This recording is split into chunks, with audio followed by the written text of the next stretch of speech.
Dumelang Lindlord, this is your tenant Disebo D. Welcome to my YouTube channel. Please do like, share and subscribe.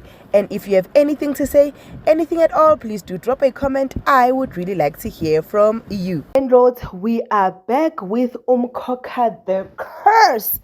And Zamxolo is happy. He is excited. He is over the moon that the ring is back.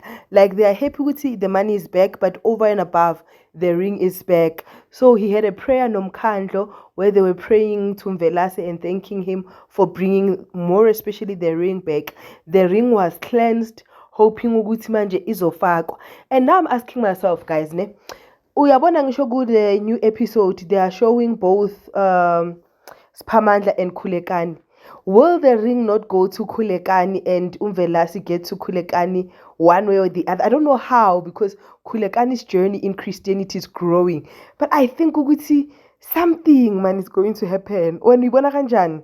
Like kujabulwe vele ukuthi njengoba iring ibuyile uNomafu uzonceda ungema azama ukumpholisa nani because angisho uNobuntu une calling right now yokuba inyanga. Okay, Nobuntu goes and does that. Kanti ngale uKhulekani ukhuluma noNomkhosi. Amtshela ukuthi uNkulunkulu has called me to heal this certain person and I want to heal that person. Atshela uNomkhosi. uNomkhosi athi Briga, ngiyazi ukuthi wena ukhuluma ngobani. Guys, qakelani.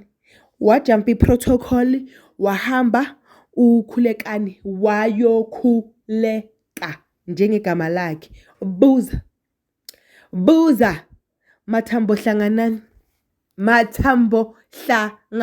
Ungema wa reactor ngaleso sikhathi uMabusi umemnyango ukrobile uyayibona lento eyenzakalayo ukuthi imikholeko kaKhulekani iyafika ezulwini ingenele ngegama nje lika Jesu.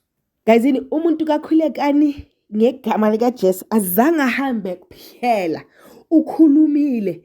Worst part, he tried to bow down enyaweni zika Khulekani, and Khulekani said no, you know, angisho it's not uKhulekani that healed, but it's God that healed. So uKhulekani cannot take the glory to himself. Hence he said Baba suguma, but he continued to give praise back to God while uNomafu is looking. So now uNomafu uzopepereza or uNomafu uzothula.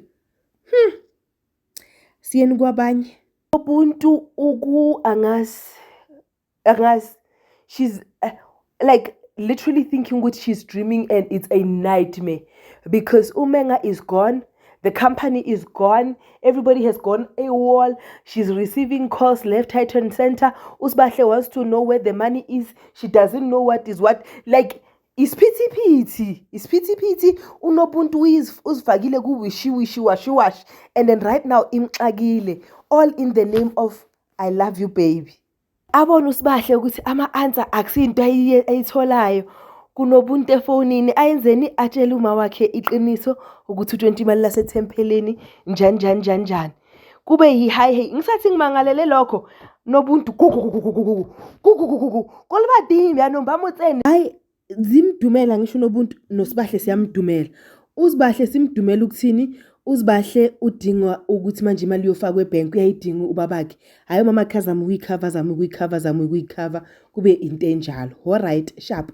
uNobuntu wabona ukuthi afonela abazali bakaMenga abahlalise phansi. Hayi babahlalisa phansi wathi bazalwane nayi situation. Bathi ke mamela girl, you are not the first girl, you are not going to be the last.